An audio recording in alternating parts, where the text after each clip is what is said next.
Problemet e turizmit në qarkun Shkodër në një kohë kur sezoni turistik ka nisur janë të mëdha. Në një mbledhje të Task Forces, prefekti e qarkut Shkodër, Majlinda Ngoni, i bëri të ditura bashkive dhe institucioneve të tjera shqetësime që nisin nga trafiku rrugor, mbeturinat apo menaxhimi i plazheve.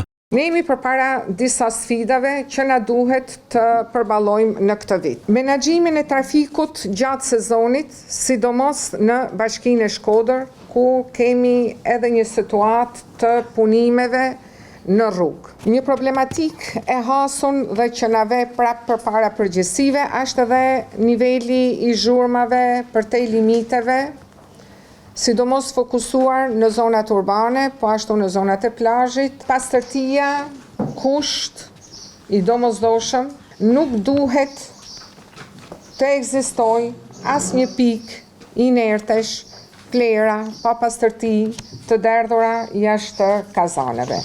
Pra kërkoj në mënyrë të rreptë dhe masa drastike për sa i përket higjienës, pastërtisë dhe firmave kontraktuese në përballimin e këtyre situatave. Mos bëhemi prallë dhe të kemi rast që turistat krahas bukurive natyrore të na nxjerrin edhe mbetjet e shpërndame në çdo anë. Vija bregdetare dhe ajli qenore nuk garantojnë siguri për pushuesit, nga mungesa e vrojtuesve dhe mjetet lundruese jashtë standardit. Një shqetësim janë edhe shezlongët në hapësirat publike në Velipoj, ku deri tani të miratuara janë vetëm gjysma e tyre, duke rrezikuar të tjera konflikte të rënda si vitet e kaluara. Mungesa e vrojtuesve në pikat e plazheve metet akoma një problematik që e bata dhe rrezik për jetën e njerëzve. Një problematik tjetër është ushtrimi i aktivitetit të turizmit detar me mjete lundruese jashtë standardeve. Sidomos këtu kemi problematik Komanin.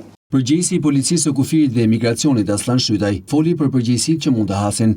Deri tani jemi në atë fazën që bashkia na ka sjellë një projekt për këto korridoret e lëvizjes së mjeteve lundruese dhe për vendqëndrimet, si edhe për zonat e notimit e tjera që janë të përcaktuara në vendimin e Këshillit të Ministrave. Si vjet është shtuar dhe një korridor, të themi drejtën është nga ai projekt janë shumë afër dhe mund që janë tek zona më ngarkuar ose më e populluar e pushuesve që do na krijoj pak probleme, megjithatë shpresoj që nga ana e bashkisë të rishikohet ky problem. Drejtori rajonal i Agjencisë Kombëtare të Mjedisit Bujar Shpendi ka deklaruar se numri i aplikimeve për Bashkinë e Shkodrës për të pajisur me stacione plazhi ka qenë afërsisht 133 dhe janë miratuar paraprakisht 65. Numri i aplikimeve për Bashkinë Shkodër për të pajisur me stacion plazhi ka qenë diku te 133. Miratuar paraprakisht janë 65 dhe refuzuar për mos plotësim të kriterit kryesor që është struktura akomoduese, janë refuzuar pjesa tjetër. Gjithashtu edhe si vjet nuk do miratohet asnjë parcel që nuk ka vrojtuesin e certifikuar. Se i përket problematikave dhe mënyrave se si mund të zgjidhen, kanë diskutuar edhe zëvendës kryetarët e bashkive të Pukës, Shkodrës, Malësisë së Madhe dhe Vaut-Dejes. Puka realisht ne jemi për nga pikpamja mbështetjes me financime nga qeveria, sa i përket projektet të ndryshme që janë lidhur ngushtësisht me infrastrukturën, thujse janë zero.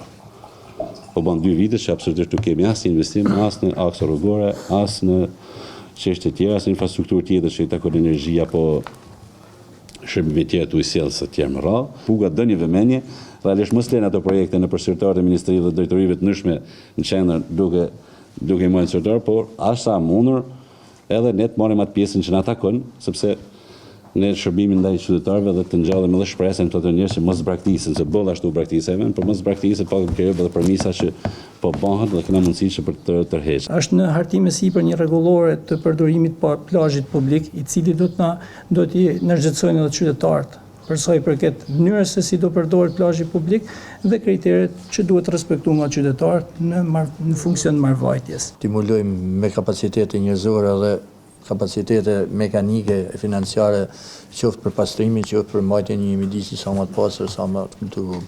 Po kështu edhe për energjinë elektrike jemi munduar deri tani bashkë me OSHE që të vendosim në linjat e duhur, por Ne kemi fakt problematika të cilat besoj se mund ka përcjellë pa një punë të mirë që do të kenë strukturat e elektrikut. Gjej rastin pak bashkinë Shkodër t'ju kërkojt na vinë pak në ndihmë për mbetjet e bizneseve të Lomit Shalës, siç dihet problematika, taksat janë Shkodër, pastrimi bat.